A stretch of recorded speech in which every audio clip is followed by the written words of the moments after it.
Wewe unaenda wapi? Na kwa nini unatoka nyumbani? Ruhusa akakupa nani? Samahani baba. Nilikuwa naenda kupunga upepo hapo nje japo kidogo tu babangu. Pumbavu kubwa wewe. Amekupa nani ruhusa ya kutoka nyumbani? Na unajua asali zake? Hebu rudi ndani haraka. Sawa baba.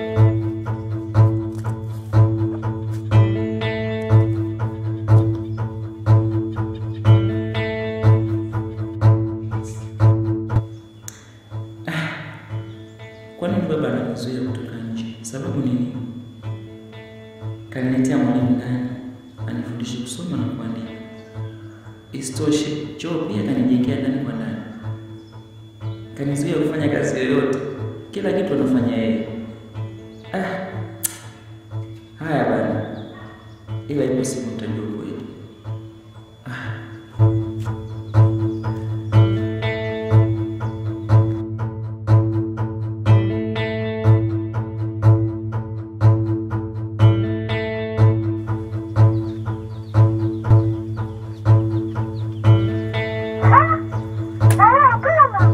Kama kawaida hapa chuma cha kawi ndio kinachotumika kwa sababu ya lazima kufikia mambo yote na ndoa.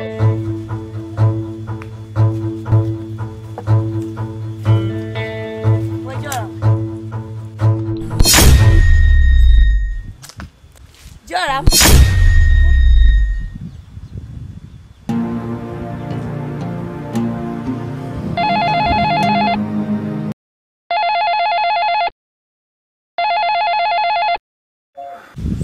Hello?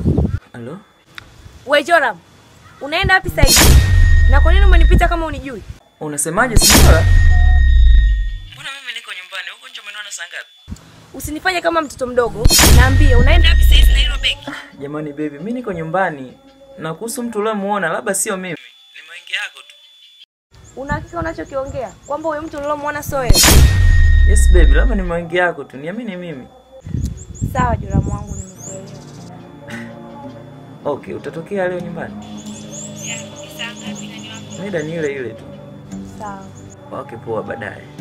Wewe na swali. Okay.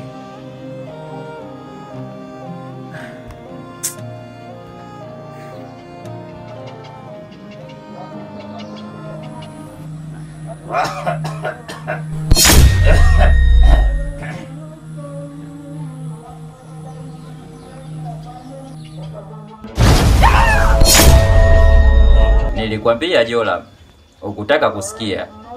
Umeona madhara yake?